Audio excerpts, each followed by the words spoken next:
हिमाचल प्रदेश के एक कस्बे में रहती थी जो चाइना बॉर्डर के काफी पास था। ओंकिला के खानदान में उसकी बूढ़ी माँ और उसके 3 बच्चे रहते थे। ओंकिला के खानदान का खर्चा खेती और किसानी से चलता था। क्योंकि ओंकिला का गांव चाइना के पास था, इसीलिए ओंकिला को momos, chow mein, veg hakka noodles, manchow soup जैसे चाइनीज व्यंजन बेहद अच्छी तरह बनाने आते थे। ओंकिला की माँ खेत में काम करती और ओंकिला घर में रहकर ही खाना बनाया करती। क्या हुआ माँ, आज आने में इतना वक्त कैसे लग गया? बहुत सारे गांव वालों के साथ हमारा खेत भी मिलिट्री के पास जा रहा है। अगर ऐसा हो गया तो हमारी तो रोजी रोटी छिन जाएगी। लेकिन हमारी जमीन गई तो हमें तो मुआवजा भी मिलेगा ना। कोई चीज अपने पास हो तो उसकी बात ही कुछ और होती है। पैसा तो हाथ में आते ही खर्च होने लगता है। तुम चिंता मत करो माँ, इनकम का कोई दूसरा इंतजाम जरूर हो जाएगा। आज मैंने मोमोज बनाए हैं, अब खा लो। दीदी, आप मोमोज बहुत अच्छी बनाती है, खाकर मजा आ जाता है। छुटुआ, मोमोज तो खूब खा रहा है। जरा ये तो बता, गणित में कितने नंबर आए हैं? 10 में से 0 अंडा। ओंकिला, तू इसे तालीम नहीं देती है क्या? अगर यही हाल रहा तो ये पास ही नहीं हो पाएगा। माँ, इसे किसी अच्छे ट्यूशन की जरूरत है, ये मेरे तालीम देने से नहीं लेता। अगले दिन शाम को घर आकर माँ ने कहा, ओंकिला, हमारी जमीन चली गई, 2 लाख रुपए मिले हैं। क्या हम इन रुपयों से गांव में कोई काम शुरू कर दें? माँ, गांव में तो कोई काम धंधा नहीं है, मैं शहर चली जाती हूँ। कोई काम धंधा सेट हो जाएगा तो मैं आपको पैसे भेजती रहूंगी। लेकिन तू कौन से शहर जाएगी? मैं दिल्ली चली जाती हूँ। तू विशाखापट्टनम चली जा, वहाँ हमारे गांव का नौरेन काम करता है। परदेश में किसी जान पहचान के व्यक्ति से बेहद सहायता मिल जाती है। ओंकिला आंध्र प्रदेश में समुद्र के किनारे बसे शहर विशाखापट्टनम पहुँची और अपने गांव के लड़के नौरेन से मिली। मैं यहाँ काम की तलाश में आई हूँ, तुम मुझे यहाँ पर काम दिलवा दो। तुम्हें क्या आता है? मैं सारे चाइनीज फूड बना लेती हूँ। मैं जिस रेस्टोरेंट में काम करता हूँ वहाँ एक मोमोज बनाने वाली की जरूरत है, मैं उनसे बात करता हूँ। नौरेन ने रेस्टोरेंट के मालिक विष्णु से बात की और ओंकिला को मोमोज बनाने का काम मिल गया। रेस्टोरेंट समुद्र के किनारे पर ही था। लोग बीच पर घूमने आते और दावत का लुत्फ उठाते। ओंकिला के हाथ के लजीज मोमोज लोगों को बेहद पसंद आ रहे थे। रेस्टोरेंट के मालिक विष्णु की कमाई दिन दोगुनी रात चौगुनी बढ़ रही थी। लेकिन कमाई बढ़ने के साथ विष्णु अपने बावर्चियों की तनख्वाह नहीं बढ़ा रहा था। वो ओंकिला को केवल 10,000 देता था। ओंकिला के लिए बचत करना और अपने घर पैसे भेजना बेहद मुश्किल हो रहा था। मुझे यहाँ आए हुए 6 महीने हो गए। मैं घर पर मुश्किल से 8-10 हजार रुपए ही भेज पाई हूँ। माँ के लिए घर चलाना बेहद मुश्किल हो रहा होगा। अगले दिन ओंकिला ने रेस्टोरेंट के मालिक से कहा, मालिक, मेरी सैलरी 15,000 कर दीजिए, मैं घर पर पैसे नहीं भेज पा रही हूँ। तो मैं क्या करूँ? मैंने क्या तुम्हारे परिवार को पालने का ठेका ले रखा है? मैंने तुम्हें काम दिया है, यही मेरा तुम पर बहुत बड़ा एहसान है। सैलरी नहीं बढ़ेगी, जाओ अपना काम करो। उस समय ओंकिला के पास कोई दूसरा रास्ता नहीं था, इसीलिए उसने रेस्टोरेंट में काम करना जारी रखा। रेस्टोरेंट के पास अक्सर एक कुत्ता आया करता था। ओंकिला ने उसका नाम मोती रख दिया था। मोती जब भी आता, ओंकिला उसे 2 मोमोज खाने के लिए देती। एक दिन रेस्टोरेंट के मालिक ने ओंकिला को कुत्ते को मोमोज खिलाते हुए देख लिया। मोमोज बनाने का सामान तुम्हारे बाप के पैसों से नहीं आता, जो तुम कुत्ते को मोमोज खिलाए जा रही हो। 2 मोमोज अगर कुत्ता खा लेगा तो आपका कौन सा नुकसान हो जाएगा? जरा सी बात पर आप मेरे माँ बाप को क्यों बीच में ला रहे हैं? इन मोमोज के पैसे तुम्हारे सैलरी से कटेंगे। उस महीने विष्णु ने ओंकिला को बस 8,000 रुपए दिए। रेस्टोरेंट के मालिक के क्रूर बर्ताव की वजह से ओंकिला ने एक फैसला लिया। ओंकिला ने नौरेन से कहा, मैं यहाँ पर काम छोड़ रही हूँ, अब मैं अपना खुद का बिजनेस स्टार्ट करूँगी। लेकिन उसके लिए तुम्हें काफी सारा सामान खरीदना होगा और एक काउंटर भी चाहिए होगा जिस पर रखकर तुम मोमोज बेच सको। क्या तुम्हारे पास इन्वेस्ट करने के लिए पैसे है? कुछ रुपए है मेरे पास और थोड़े तुम दे दो।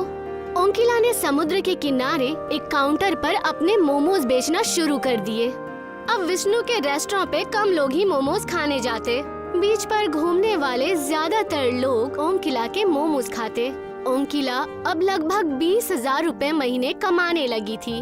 विष्णु को ओम किला के काउंटर पर भीड़ लगी देखकर चिंता होने लगी। अभी तक तो केवल मेरे रेस्टोरेंट पर ही चाइनीज फूड बिकता था, लेकिन इस लड़की ने तो मेरा धंधा ही बंद करवा दिया। किसी दिन ये मेरी तरह रेस्टोरेंट भी खोल सकती है। कांटों का पेड़ बड़ा हो उससे पहले ही उसे उखाड़ देना उचित है। विष्णु एक दिन ओम किला के पास जाकर बोला, ओम किला, मेरे नए वर्कर्स अच्छे मोमोज नहीं बना पा रहे। मैं चाहता हूँ तुम मेरे रेस्टोरेंट में वापस आ जाओ। मैं तुम्हारी सैलरी 2000 बढ़ा दूंगा।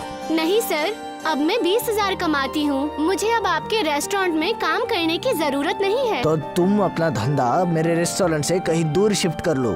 क्यों कर लूँ? क्या बीच की सारी जमीन आपके पिताजी की है? ओम किला के मुंह से उल्टा जवाब सुनकर विष्णु का खून खौलने लगा। आप मोमोज के अलावा और भी चीजें बेचते हैं, आप उन्हीं पर फोकस कीजिए। और अगर आप ऐसा नहीं कर पा रहे हैं तो आप अपना रेस्टोरेंट कहीं और शिफ्ट कर लीजिए। अभी तक ये लड़की मुझसे सैलरी मांगती फिरती थी और अब ये मुझे ही जवाब दे रही है। इसके घमंड को चूर चूर नहीं किया तो मेरा नाम भी विष्णु चंद्र देसाई नहीं। उस रात जब ओम किला अपने रूम पर पहुंची तो 2 आदमियों ने उसे पकड़ लिया।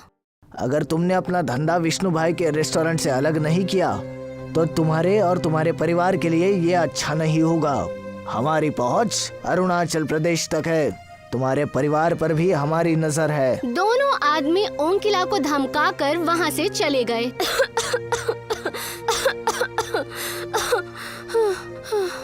ओम किला को बेहद देर बाद सांस आई। उसने अपनी माँ को फोन लगाकर सारा मसला कह सुनाया। तू डरना मत बेटी, यहाँ कोई हमारा कुछ नहीं बिगाड़ सकता।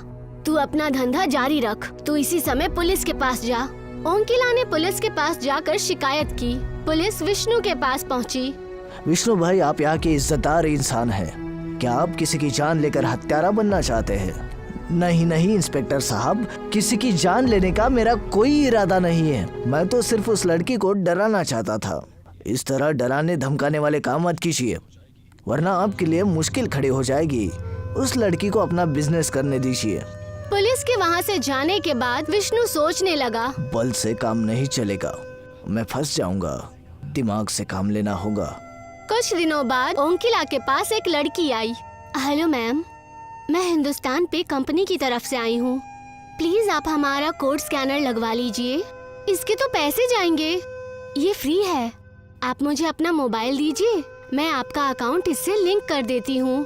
बहुत सारे कस्टमर ऑनलाइन पेमेंट की मांग किया करते थे, इसीलिए ओम किला ने सोचा कि उसे स्कैनर लगवा ही लेना चाहिए।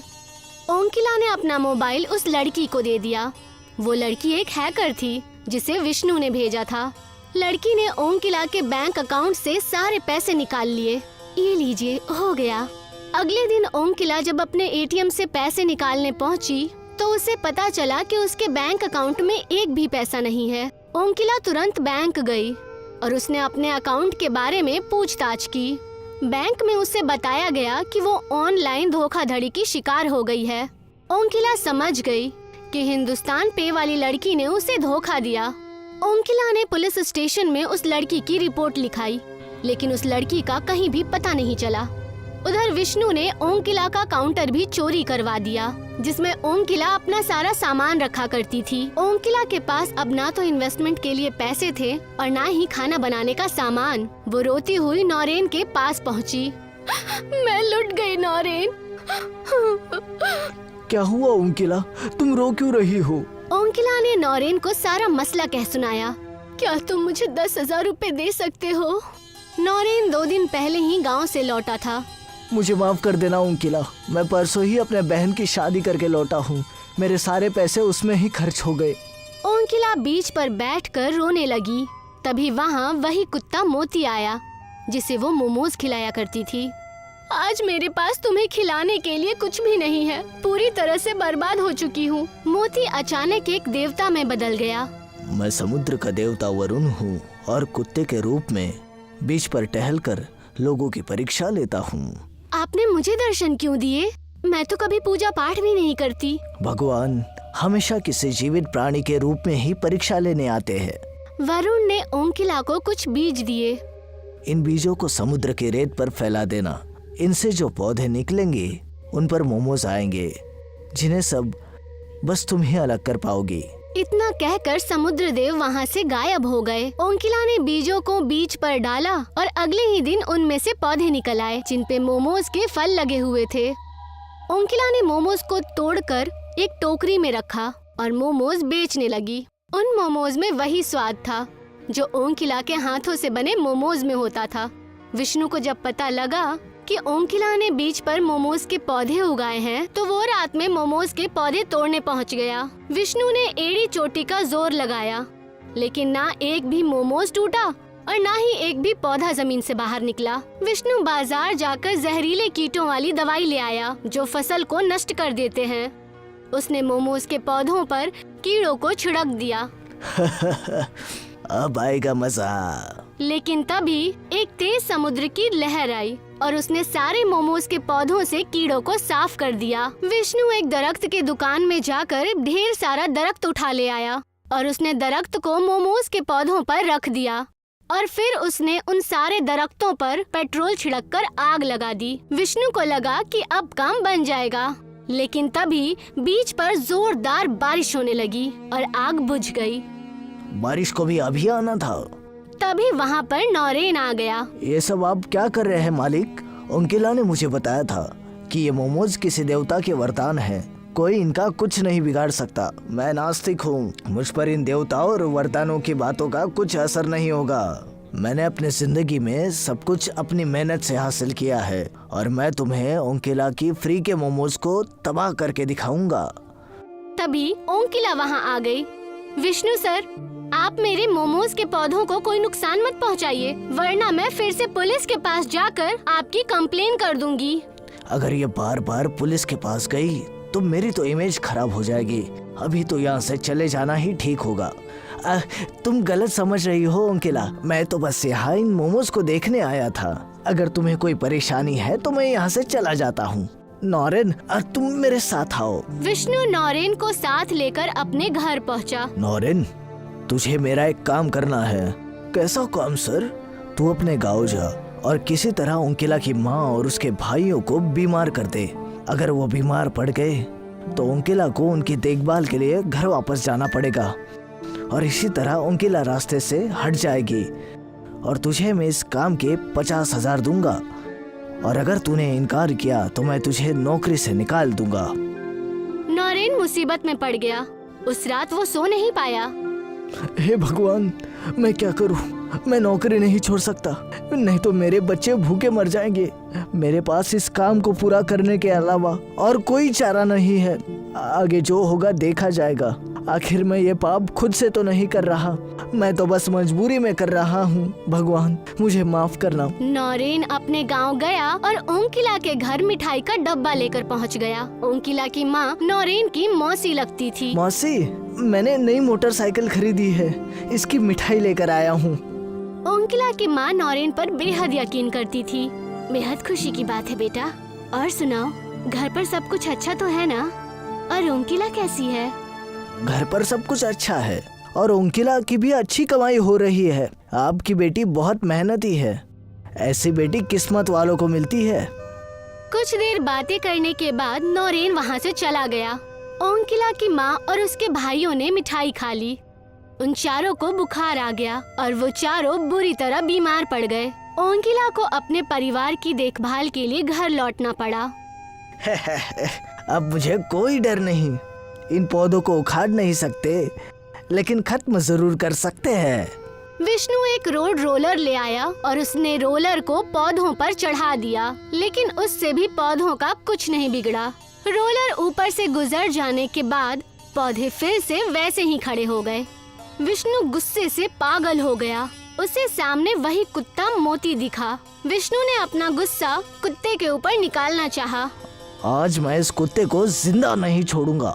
विष्णु कुत्ते पर रोड रोलर चढ़ाने ही वाला था कि तभी कुत्ता समुद्र देव में बदल गया और समुद्र देव ने विष्णु को रोलर सहित उठाकर समुद्र के बीचों बीच फेंक दिया।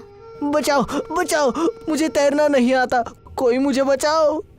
समुद्र देव उसके पास जाकर बोले, मैं तुम्हें बचा सकता हूँ, लेकिन पहले मुझे वचन दो कि ओंकिला के काम में कोई बाधा उत्पन्न नहीं करोगे। मैं वादा करता हूँ ओंकिला के व्यापार में किसी तरह की बाधा नहीं डालूंगा।